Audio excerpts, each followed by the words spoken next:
Passport வந்து அப்ளைல renew பண்ண போறீங்களா? நான் வந்து எப்படி அப்ளை பண்றதுலாம் சொல்லி கொடுக்க போறதில்ல. பட் நான் சொல்ற 3 டிப்ஸ் யூஸ் பண்ணீங்க அப்படின்னா உங்களுக்கு வந்து இந்த ப்ராசஸ் வந்து ரொம்ப ஈஸியா இருக்கும்.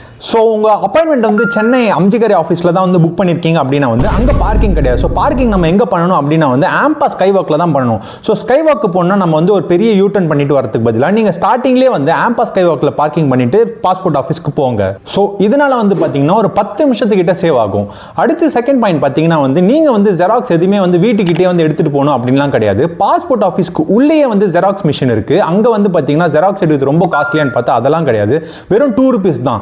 ஸோ அங்கே போயிட்டு என்னென்ன ஜெராக்ஸ் வேணும்னு அவங்களே சொல்லுவாங்க. என்கொயரியில் போய் கேட்டிங்கன்னா அந்த மட்டும் நீங்கள் ஜெராக்ஸ் எடுத்தீங்கன்னா போதும். ஸோ அடுத்து தேர்ட் பாயிண்ட் பார்த்தீங்கன்னா வந்து இந்த தக்கல் ஆப்ஷன். இந்த ஆப்ஷன் நீங்கள் சூஸ் பண்ணீங்கன்னா எக்ஸ்ட்ரா 2000 rupees பே பண்ணுற மாதிரி தான் இருக்கும். பட் ஆனால் பார்த்தீங்கன்னா பாஸ்போர்ட் ஆஃபீஸில் 3 கவுண்டர் உண்டு, ABC அப்படின்னு. இந்த 3 கவுண்டர்லையுமே நீங்கள் போனீங்கன்னா உங்களை தான் வந்து ஃபர்ஸ்ட் ப்ரையாரிட்டியில் கூப்பிடுவாங்க. அது மட்டும் இல்லாமல் பார்த்தீங்கன்னா நீங்கள் ப்ரொசீஜர் முடிச்சதுக்கப்புறம் 24 ஹவர்ஸ்க்குள்ள வந்து உங்கள் பாஸ்போர்ட்டே வீட்டுக்கு வந்துடும். ஸோ இந்த 3 பாயிண்ட்ஸ் வந்து யூஸ்ஃபுல்லாக இருக்கும்னு நினச்சிங்கன்னா மறக்காம உங்கள் ஃப்ரெண்ட்ஸ்க்கு வந்து ஷேர் பண்ணிட்டு. அட இருங்கப்பா, வீடியோ மட்டும் பார்த்துட்டு போயிட்டா எப்படி? என் பாஸோட பேஜையும் போயிட்டு சப்ஸ்கிரைப் பண்ணுங்க.